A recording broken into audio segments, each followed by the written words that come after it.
আসসালামু আলাইকুম। প্রথম পাঠশালায় আপনাদেরকে স্বাগত।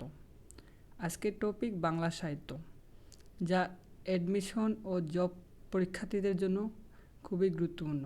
তাহলে শুরু করা যাক।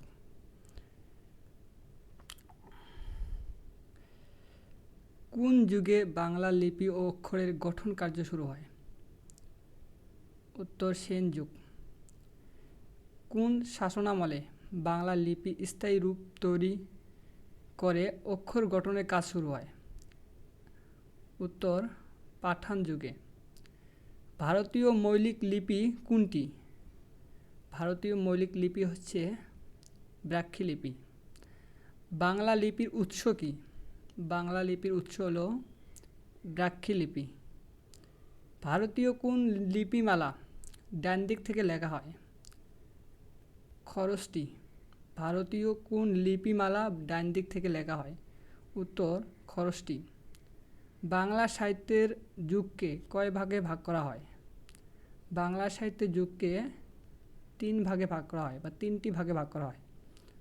বাংলা সাহিত্যের পঠন বা পাঠনের সুবিধার জন্য বাংলা সাহিত্যের ইতিহাসকে তিনটি যুগে ভাগ করা হয়েছে। বাংলা সাহিত্যের পঠন পাঠনের সুবিধার জন্য বাংলা সাহিত্যের ইতিহাসকে তিনটি যুগে ভাগ করা হয়েছে। বাংলা সাহিত্যের যুগে বাংলা সাহিত্যের যুগ কত সাল পর্যন্ত? বাংলা সাহিত্যের যুগ ছিল 650 থেকে 1200। বাংলা সাহিত্যের আদি যুগ শুরু হয় কবে? বাংলা সাহিত্যের আদি যুগ বা আধুনিক যুগ শুরু হয় 1801 সালে।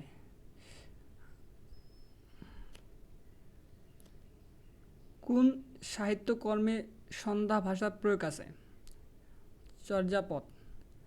চর্যাপদকে বলা হয় বাংলা সাহিত্যের আদি নিদর্শন। বাংলা সাহিত্যের আদি গ্রন্থ এর রচনাকাল কত? 7ম থেকে দ্বাদশ শতক। চর্যাপদে কতজন কবির পদ রয়েছে? চর্যাপদে মোট 24 জন কবির পদ রয়েছে। বাংলা সাহিত্যের আদি কবি কে? বাংলা সাহিত্যের আদি কবি ছিল লুইপা। হরপ্রসাদ শাস্ত্রীকে কাকে চর্যাপদের আদি কবি মনে করেন? হরপ্রসাদ শাস্ত্রী লুইপাকে চর্যাপদের আদি কবি মনে করেন। সবচেয়ে বেশি চর্যাপদ পাওয়া গেছে কোন কবির? কৃপা। তিনি সর্বোচ্চ 13টি পদ রচনা করেন। কোন কবি নিজেকে বাঙালি বলে পরিচয় দিয়েছেন? ভুসুকুপা। তিনি নিজেকে বাঙালি বলে পরিচয় দিয়েছেন। সন্ধ্যা ভাষা কোন সাহিত্যকর্মের সঙ্গে যুক্ত? সন্ধ্যা ভাষা চর্যাপদের সাথে যুক্ত। বাংলা সাহিত্যের প্রথম নিদর্শন চর্যাপদের সংখ্যা কত? বাংলা সাহিত্যের প্রথম নিদর্শন চর্যাপদের সংখ্যা হচ্ছে 50টি। বাংলা ভাষা ও সাহিত্যের প্রাচীনতম নিদর্শন কোনটি? প্রাচীনতম নিদর্শন হচ্ছে চর্যাপদ। বাংলা সাহিত্যের আদি গ্রন্থ কোনটি? বাংলা সাহিত্যের আদি গ্রন্থ হচ্ছে চর্যাপদ। প্রাচীন যুগে বাংলা ভাষার শ্রেষ্ঠ নিদর্শন কি? প্রাচীন যুগে বাংলা ভাষার শ্রেষ্ঠ নিদর্শন হচ্ছে চর্যাপদ। চর্যাপদ কোন ধর্মাবলম্বীদের সাহিত্য? চর্যাপদ বৌদ্ধ ধর্মাবলম্বীদের সাহিত্য। চর্যাপদ আবিষ্কৃত হয় কোথায়? এটা আবিষ্কৃত হয় নেপালের রাজগ্রন্থশালা থেকে। বাংলা ভাষার আদি নিদর্শন চর্যাপদ কত সালে আবিষ্কৃত হয়? খুব গুরুত্বপূর্ণ একটা প্রশ্ন যে বাংলা সাহিত্যের আদি নিদর্শন চর্যাপদ কত সালে আবিষ্কৃত হয়? 1907 সালে। বাংলা ভাষার প্রথম কাব্য সংকলন চর্যাপদ, এর আবিষ্কারক কে? ডক্টর হরপ্রসাদ শাস্ত্রী। বাংলা ভাষার প্রথম কাব্য সংকলন চর্যাপদ, এর আবিষ্কারক কে? ডক্টর হরপ্রসাদ শাস্ত্রী। হরপ্রসাদ শাস্ত্রী পুঁথি সাহিত্য সংগ্রহের জন্য কোথায় গিয়েছিলেন? তিনি গিয়েছিলেন নেপালে তিব্বত। তিব্বত, নেপাল। হরপ্রসাদ শাস্ত্রী পুঁথি সাহিত্য সংগ্রহের জন্য গিয়েছিলেন তিব্বত, নেপাল। বাংলা সাহিত্যের প্রাচীন সাহিত্য কোনটি? বাংলা সাহিত্যের প্রাচীন সাহিত্য কোনটি? যদি চর্যাপদ না থাকে তাহলে দোহা কোষ, এটা দিতে হবে। চর্যাপদের কোন পদটি খণ্ডিত আকারে পাওয়া যায়? চর্যাপদের 23 নং পদটি খণ্ডিত আকারে পাওয়া যায়। ডক্টর মোহাম্মদ শহীদুল্লাহর মতে চর্যাপদের ভাষা কীরকম বা কীরূপ? ডাক্তার মোহাম্মদ শহীদুল্লাহর মতে চর্যাপদের ভাষা হচ্ছে বঙ্গ কামরূপী। চর্যাপদ কি? আসলে চর্যাপদটা কি? এটা এক ধরনের গানের সংকলন বা সাধন সঙ্গীত। চর্যাপদ কোন ধর্ম মতের কথা বলা হয়েছে? এটা আগে আমরা বলছিলাম।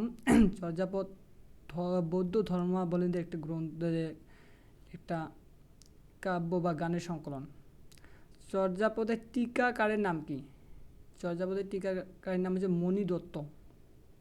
এটা খুবই গুরুত্বপূর্ণ যে চর্যাপদের টিকাকারের নাম কি? মণি দত্ত। বাংলা সাহিত্যের প্রথম কবিতার সংকলন কোনটি? এটা হচ্ছে চর্যাপদ। বাংলা সাহিত্যের প্রথম কবিতার সংকলন।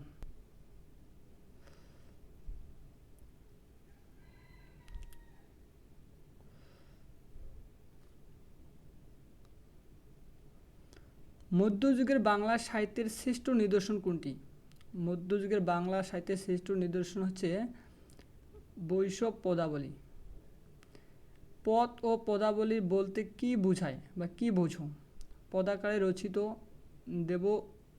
দেবস্তিমূলক রচনা। পদাকারে রচিত দেবস্তিমূলক রচনাকে আমরা পদ বা পদাবলী বলে থাকি। মৈত্রিক কুকিল খ্যাতকে? মৈত্রিক কুকিল নামে খ্যাত হচ্ছে বিদ্যাপতি। কোন কবির উপাধি কবি কণ্ঠহার? কোন কবির উপাধি কবি কণ্ঠহার? বিদ্যাপতি, তার উপাধি হচ্ছে কবি কণ্ঠহার। বিদ্যাপতি কোথাকার কবি ছিলেন? তিনি ছিলেন মিথিলার কবি। বিদ্যাপতি কোথাকার কবি ছিলেন? তিনি ছিলেন মিথিলার কবি। বিদ্যাপতি কোন ভাষায় পদ রচনা করেন? বিদ্যাপতি ব্রজবুলি ভাষায় পদ রচনা করেন। বিদ্যাপতি কোন ভাষার পদ রচনা করেন? ব্রজবুলি ভাষায় তিনি পদ রচনা করেন। ব্রজবুলি বলতে কি বোঝো? এটা এক রকম কৃত্রিম কবি ভাষা। এটা এক রকম কৃত্রিম কবি ভাষা। ব্রজবুলি বলতে কি বুঝো? এটা এক রকম কৃত্রিম কবি ভাষা। বাংলা ও মৈথিলি ভাষার সমন্বয়ে যে ভাষা সৃষ্টি হয়েছে তার নাম কি? ব্রজবুলি। বাংলা দুইটি ভাষার সংমিশ্রণ। বাংলা ও মৈথিলি ভাষার সমন্বয়ে যে ভাষা সৃষ্টি হয়েছে তার নাম হচ্ছে ব্রজবুলি। ব্রজবুলি কোন স্থানের ভাষা? ব্রজবুলি কোন স্থানের ভাষা? এটা হচ্ছে মিথিল। মিথিলের স্থানীয় ভাষা হচ্ছে ব্রজবুলি। ব্রজবুলিতে কোন কবির পদাবলী রচনা করেন? ব্রজবুলিতে কোন কবি পদাবলী রচনা করেন? বিদ্যাপতি। বিদ্যাপতি ব্রজবুলিতে পদ রচনা করেন। বৈশ্বিক পদাবলীর সঙ্গে কোন ভাষার সম্পর্কিত হয়? বৈশ্বিক পদাবলীর সঙ্গে ব্রজবুলি ভাষার সম্পর্কিত হয়।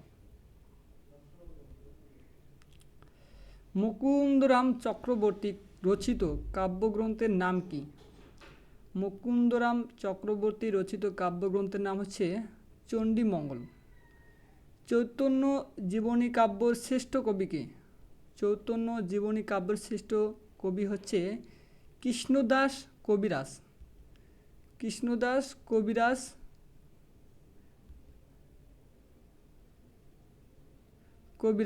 চৈতন্য জীবনী কাব্যের শ্রেষ্ঠ কবি। চৈতন্য মঙ্গল এর রচয়িতাকে? লোচন দাস। লোচন দাস চৈতন্য মঙ্গল এর রচয়িতা। মর্সিয়া শব্দের উৎপত্তি কোন ভাষা থেকে? মর্সিয়া ভাষার উৎপত্তি শোক কাব্য। শোক কাব্য থেকে মর্সিয়া শব্দের উৎপত্তি হয়েছে। মর্সিয়া কি? মর্সিয়া হচ্ছে শোক গীতি, এক ধরনের শোক গীতি। দৌলত উজির বাহারাম খানের জন্মস্থান কোথায়?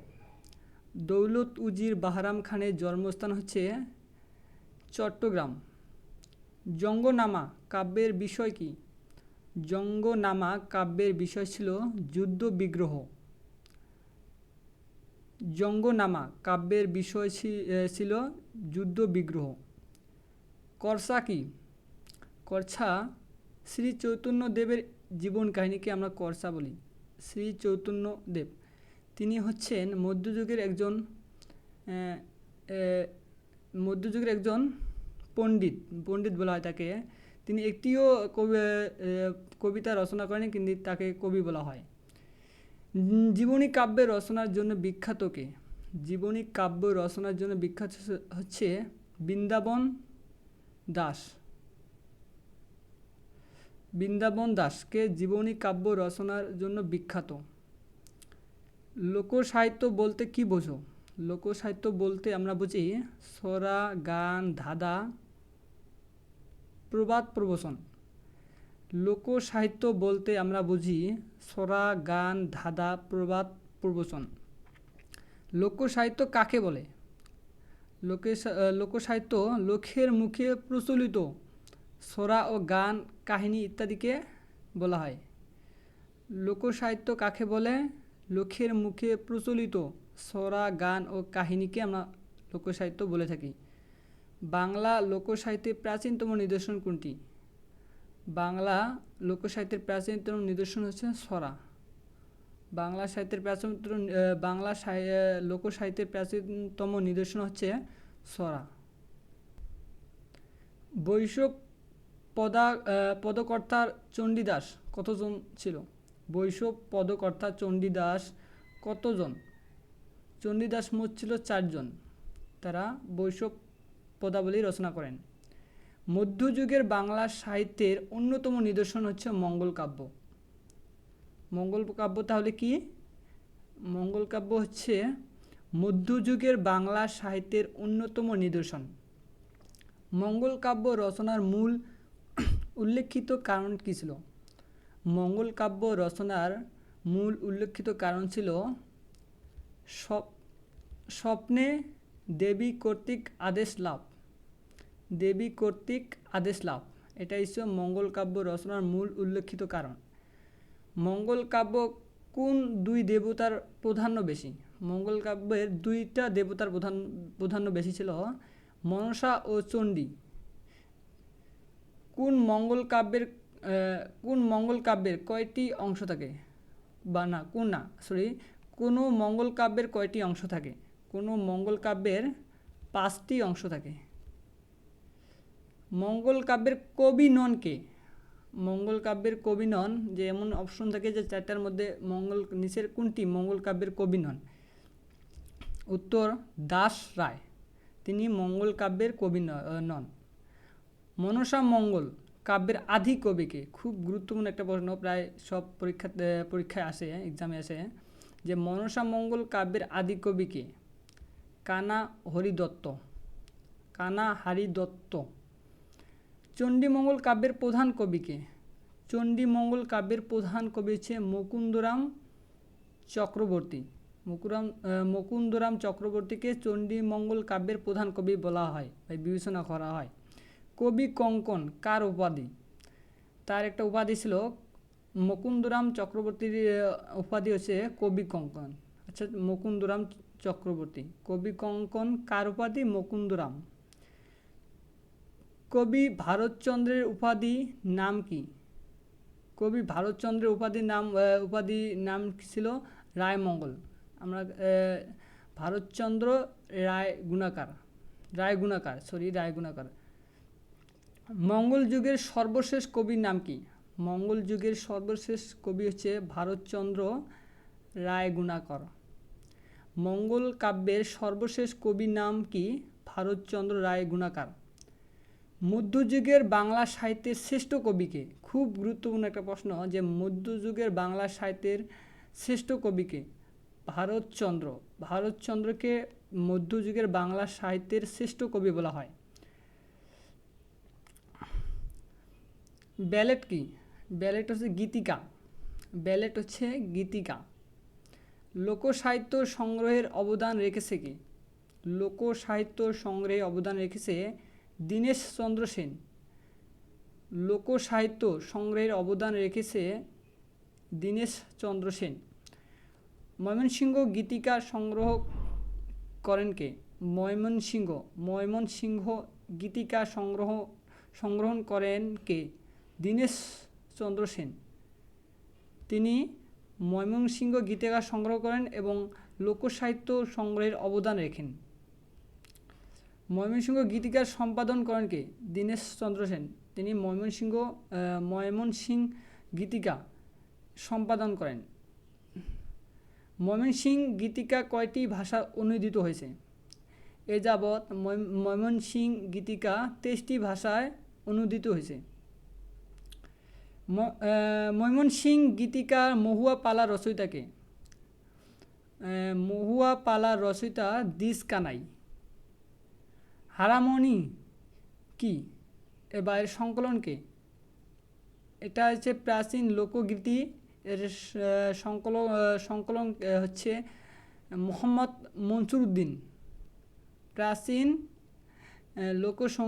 লোকগীতি এর সংকলন হচ্ছে মোহাম্মদ মনসুর উদ্দিন। খনার বসন কি সংক্রান্ত? খুব গুরুত্বপূর্ণ একটা প্রশ্ন। খনার বসন কি সংক্রান্ত? এটা কৃষি সংক্রান্ত।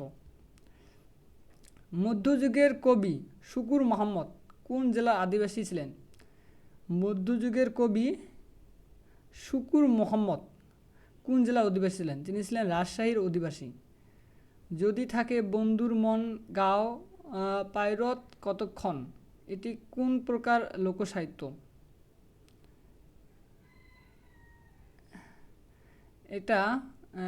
এটা হচ্ছে এটা কোনো প্রকার লোকসাহিত্য। এটা কোন প্রকার লোকসাহিত্য?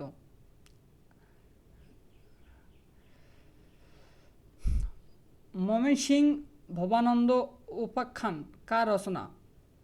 মানসিংহ ভবানন্দ উপাখ্যান কার রচনা? ভারতচন্দ্র। আমার সন্তান থাকে যেন দুধে ভাতে লাইনটি কার কাব্যের পাওয়া যায়? আমার সন্তান থাকে যেন দুধে ভাতে লাইনটি কার কাব্যে পাওয়া যায়? উত্তর ভারতচন্দ্র। আমার সন্তান যেন থাকে দুধে ভাতে এই প্রার্থনাটি কে করেছেন? ঈশ্বর পাটনি। খুব গুরুত্বপূর্ণ একটা প্রশ্ন। আমার সন্তান যেন থাকে দুধে ভাতে এই প্রার্থনাটি কে করেছেন? ঈশ্বর পাটনি। বারমাস্য কাকে বলে? বারমাস্য কাকে বলে? নায়িকার 12 মাসের সুখ ও দুঃখের বর্ণনা। নায়িকার 12 মাসের সুখ ও দুঃখের বর্ণনা কে আমরা বারমাস্য বলা হয়। যদি থাকে বন্ধুর মন গাও পাইরত কতক্ষণ, এটি কোন প্রকারের লোকসাহিত্য? উত্তর নাই। খনার বসন এর মূল ভাব কি? খনার বসন এর মূল ভাব হচ্ছে শুদ্ধ জীবনযাপনের রীতি। খনার বসনের মূল ভাব হচ্ছে শুদ্ধ জীবনযাপনের রীতি। ময়মনসিংহ গীতিকার সংগ্রহকে? ময়মনসিংহ গীতিকার সংগ্রহ হচ্ছে চন্দ্রকুমার দে। সম্পাদন করেন দীনেশচন্দ্র সেন। আর সংগ্রহ করেন যিনি, তিনি হচ্ছেন চন্দ্রকুমার দে। মহাভারত এর রচয়িতাকে? শ্রীকৃষ্ণ দেপায়ন দেবদাস। শ্রীকৃষ্ণ দেপায়ন দেবদাস। মহাভারত এর রচয়িতাকে? শ্রীকৃষ্ণ দেপায়ন দেবদাস। মহাভারত এর শ্রেষ্ঠ অনুবাদককে? কাশিরাম দাস। এই দুইটা প্রশ্ন খুবই গুরুত্বপূর্ণ যে মহাভারতের রচয়িতা শ্রীকৃষ্ণ দেপায়ন দেবদাস, সংক্ষেপে আমরা দেবদাস বলে মনে করি। আর মহাভারতের শ্রেষ্ঠ অনুবাদক হচ্ছে কাশিরাম দাস। তাহলে বন্ধুরা আজ এ পর্যন্ত। পরবর্তী ভিডিওগুলো নিয়মিত পেতে আমাদের প্রথম পাঠশালা ইউটিউব চ্যানেলটি সাবস্ক্রাইব করবেন, যাতে এবং সাথে বেল বাটনটি অন করে রাখবেন। ধন্যবাদ।